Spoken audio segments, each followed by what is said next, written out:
Hi, this week you're going to graph some circles and make it look like some kind of an image. So you can use your imagination and some creativity. Here's a few examples. And we're going to do this on Desmos.com. It's DESMOS.com. So I'm going to show you how to run this site a little bit here. I am using my MacBook, so it's a little different than your iPads. But you just go to that website and click on the Start Graphing. And then over there you can see where you're going to put the equations in.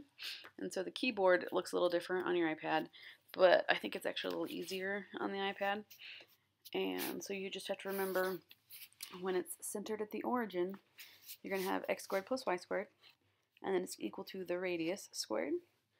And whenever you want it not centered at the origin, if you want a translation, you're just going to do the quantity of x minus something squared, or x plus.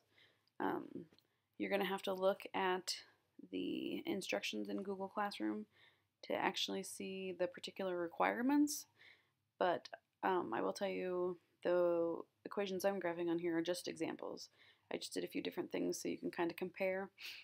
I didn't necessarily create an image, and that's what you do need to do, is don't just have a bunch of random circles.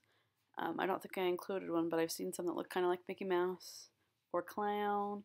It does not have to be a face. I've just seen a lot of those, different animals. You could do the one with the balloons. I've seen a bubble, or a fish with a bunch of bubbles. It's your choice. This is just your chance to be creative. I didn't include it on here, but I saw the side view of a car where the tires and the wheels were these circles. It's going to be a lot more difficult to get something like that on the computer than just on paper. So be aware of that too.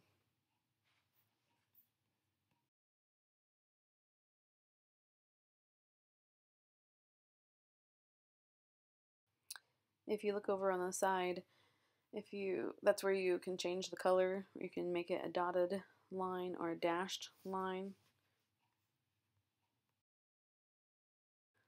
Look in the window where the equations are over at the top right. There's double arrows. Clicking on them gets rid of them so the picture looks better.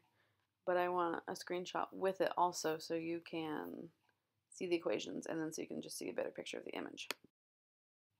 I'll end with a couple examples. Good luck, and let me know if you have any questions.